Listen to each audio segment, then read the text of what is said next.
en 20 ans, est-ce qu'à un moment donné, tu te dis, allez, c'est bon, je rentre aux États-Unis? Jamais. Et puis, une fois quand même, je dois dire la vérité, tu sais, ça fait le 50e année de hip-hop. Et moi, je suis la génération de hip-hop. Et ça, j'ai vu beaucoup de gens. Je dis, je peux y aller. Mais ça a duré comme ça. Donc, Fidal, ça, c'est ma texte. Je me déclare.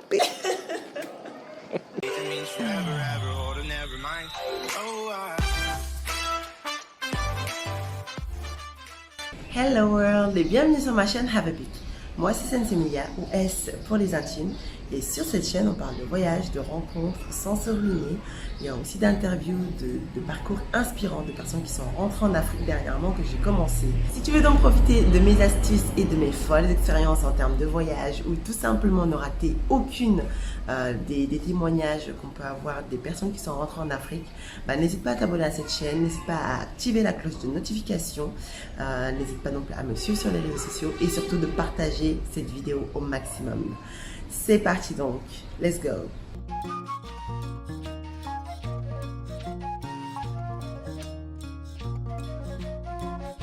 Hello everybody, je m'appelle Karima Grant, je suis la fondatrice de Cœur Imagination Education, qui est une société dédiée à l'épanouissement des enfants de vraiment tout petit, 0 jusqu'à les plus grands. Notre mission, c'est de vraiment inspirer et vraiment catalyser la bien-être de tous les enfants, surtout les enfants qui sont ici en Afrique et les enfants de la diaspora africaine. Moi, j'ai un parcours très, très mixte, évidemment avec cette superbe accent francophone. J'ai fait mes études au Sorbonne. Non, je taquine.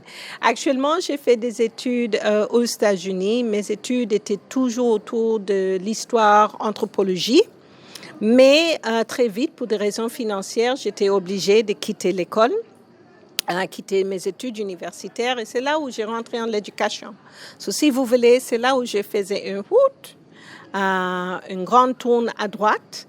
Et c'est là où j'ai vraiment commencé des études, surtout dans la petite enfance, vraiment travailler profondément dans la petite enfance, travailler dans l'éducation, l'accompagnement des enseignants. Mais à la base, la culture me fascine et vraiment j'ai la chance aujourd'hui de vraiment exercer un métier qui est à la fois la culture, l'éducation et le bien-être. C'était en 2003, ça fait 20 ans qu'on est là au Sénégal. On est venu à Dakar, c'était moi et mon mari. On venait de New York. À l'époque, on avait 2 enfants. Fais attention, maintenant on a 4. Alors, qu'est-ce qui s'est passé entre-temps? Je ne sais pas. Mais oui, on est venu, on voulait quitter les États-Unis parce que c'était juste après le 11 septembre. 1 an après, et pour nous, c'était vraiment l'opportunité de chercher une meilleure qualité de vie. Ma mère était sénégalaise, mon mari a visité le Sénégal une fois. Je ne peux pas dire qu'il a tombé amoureux, mais je pense qu'il a vraiment senti où il voulait faire justement sa projet de vie. So, ça tombait bien.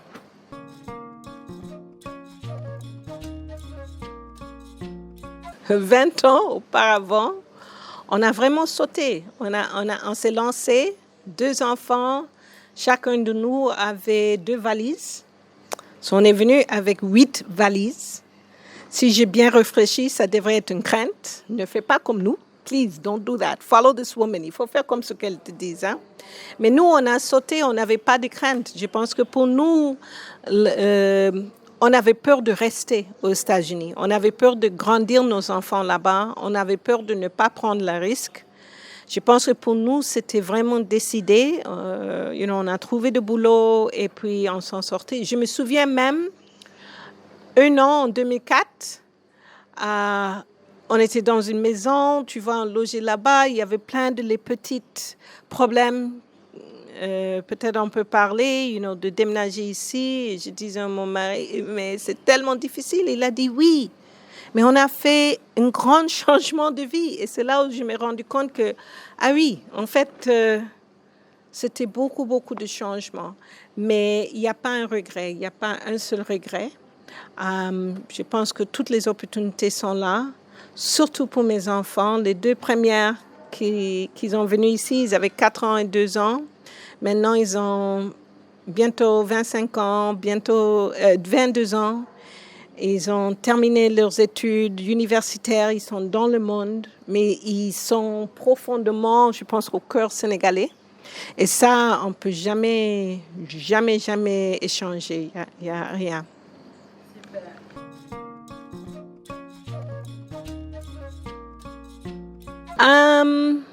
Les attentes, tu penses que tu rentres, ça va être paradis.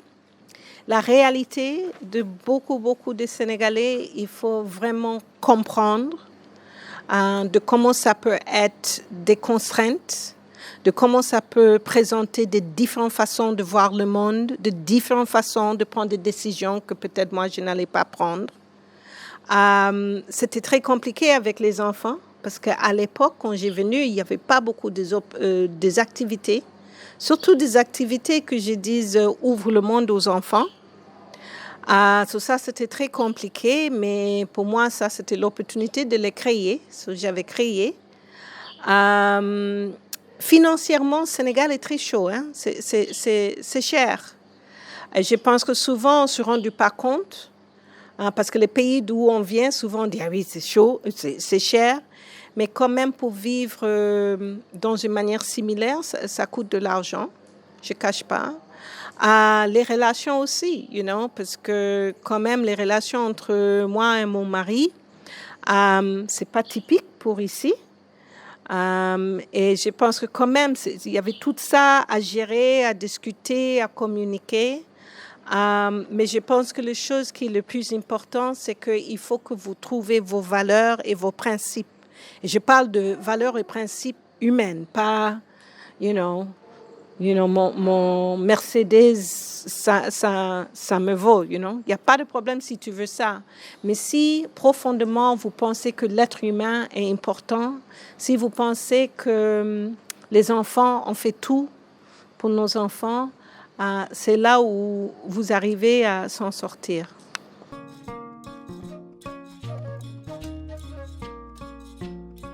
C'est dur parce que si on était dans des communautés, surtout les communautés noires aux États-Unis, ça allait être différent. On habitait à New York. New York a une grande communauté noire, mais c'est une ville très, très urbaine, très, très rapide, très chaud, très complexe, très cher. Mais par exemple, tout de suite, je me souviens que, il n'y avait pas un souci pour mes enfants. Ça, c'était à l'époque, à Yoff. On habitait dans les quartiers de Yoff. Mes enfants jouaient dans les quartiers. Et ça, c'est un peu rare de trouver toujours aux États-Unis. Ils jouaient dans les quartiers. Ils avaient leurs amis de quartier. Les boutiquiers, ils n'avaient pas de problème de prendre ton bébé et de donner un bonbon qui me fatiguait parce qu'un bébé n'a pas besoin de bonbons. Ça, c'était une autre grande différence. On ne donne pas de bonbons au bébé de 6 mois. Mais c'était cette... je donne un exemple, une illustration, si tu me permettes. Un jour, mon fils, c'était le 3e qui était né ici, il a disparu dans les quartiers. Je rentre chez moi et sa nounou me disait, mais on le cherche depuis 1 heure de temps. Oh, tu vois, tout de suite, venant des États-Unis quand même, ça faisait, on n'était pas là encore 10 ans. Pédophilie, tout ça. Mais justement, on a commencé à demander à tous les gardiens et les gardiens ont dit, oui, on l'a vu, il est parti là-bas. Et c'était une maison de lutteur. Bon, on connaît le lutte sénégalais, c'est un lutteur qui vient de gagner et tout. Et mon fils était tellement capté qu'il est parti chez lui. Il était en train de discuter avec le lutteur pendant longtemps. Quand j'ai parti à la porte pour dire bonjour, je cherche mon garçon, et, il y avait même son garde-corps qui dit bon, merci madame, vous allez, parce qu'il pensait que j'étais juste une fan. Je dis non, mon fils est à l'intérieur. Quand mon fils est sorti, mais il a développé une relation avec cette lutteur. Le lutteur a dit, bon, à très vite, tu vois, high five et tout. Chaque fois qu'on voyait le lutteur dans le quartier, tu vois, il avait une grosse, jolie 4x4. Il arrêtait, et tout, tu vois, pour parler. Et ça, c'était quelque chose qui m'a marqué. C'est qu'il y a une communauté, vraiment, Je pense qu'on commence à perdre ça maintenant au Sénégal, mais il y a une communauté justement. Si vous faites les efforts de connaître les gens autour de vous, ces gens-là, vraiment, ils s'occupent de vous, vos enfants.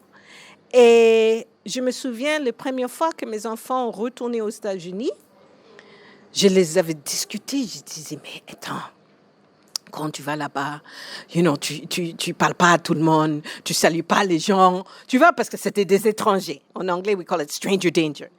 Et je me souviens, le troisième qui était né ici, dans les quartiers, il partait, tu vois, on fallait dire non, reste à côté de nous. Il partait dans les magasins parce qu'il avait tellement de liberté.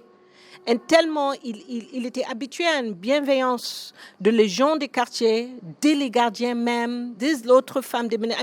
Tout le monde s'occupait de lui. Et ça m'a tellement... ça, c'est la plus grande différence que je pense qu'on trouve ici.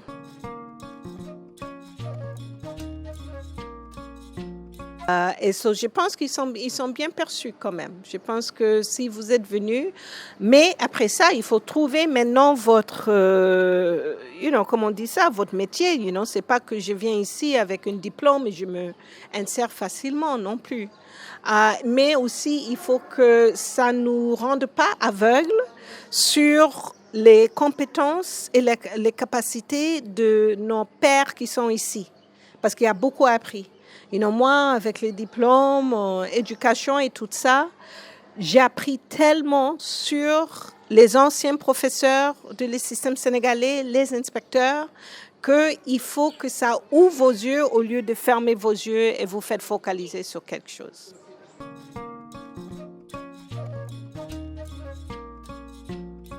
Jamais.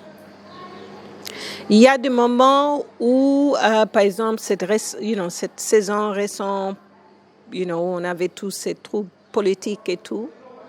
Mais l'engagement qu'on a pris, c'était un engagement vers l'Afrique, le développement du continent, le développement de l'enfant.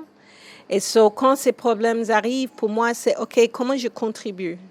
Mon domaine, ma métier, c'est les enfants. C'était toujours comment accompagner les parents, comment on explique quand il y a des violences, comment on donne des informations aux parents, comment, par exemple, à travers nos écoles, on met à les services une psychologue, que les enfants peuvent parler de ce qu'ils ont vu.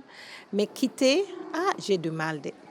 Peut-être dans les saisons de chaleur, parce que il y a la ménopause qui approche et souvent je dis peut-être je vais faire de petites vacances, mais après je regarde les nouvelles aux États-Unis, je dis Et puis, une fois quand même, je dois dire la vérité, tu sais, ça fait le 50e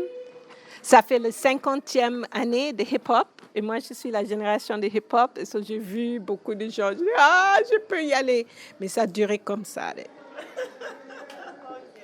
Donc, fidèle, ça c'est ma texte, je me déclare.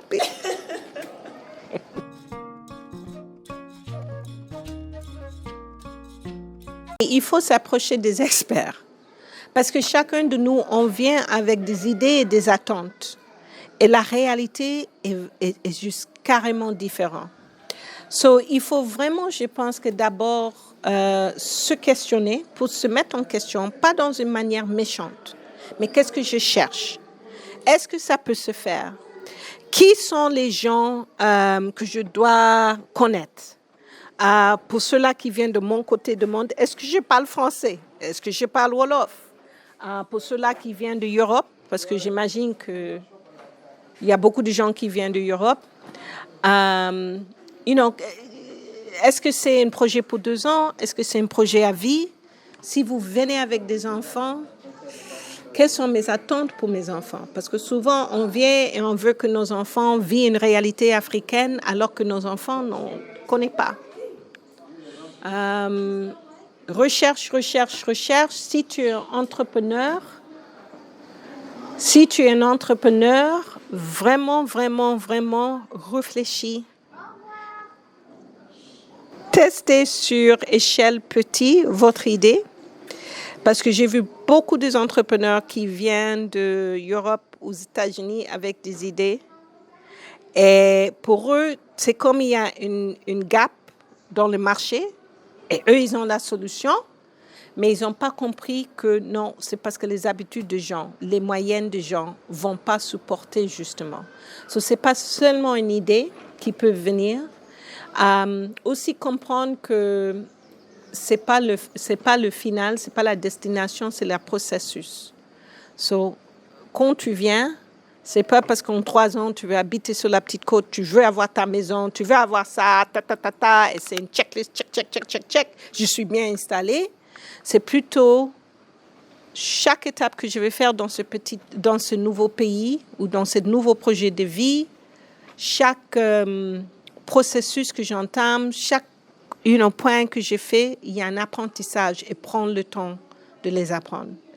Soyez très gentil avec toi-même pendant le processus parce que c'est plus long qu'on pense. On pense que c'est juste, j'ai déménagé en juillet, j'ai trouvé ma maison, c'est tout, mais c'est un processus beaucoup plus long. C'est une adaptation vers une nouvelle culture, même si tu parles Wolof Boubar, tu as habité ici. C'est un processus d'adaptation et donner à vous-même le droit de dire, c'est un choix. Je veux vivre ici ou je veux retourner. Parce qu'il n'y a rien de mal de faire 2 ans de retourner. Il n'y a rien de mal. Ça ne veut pas dire que tu es moins africain ou pas. Voilà. Je ne sais pas si ça, c'est des bons conseils. Mais, Non, c'était très bien. Voilà.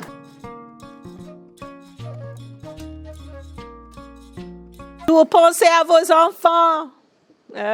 Après, Aminta va, j'imagine, donnez-vous tous nos contacts.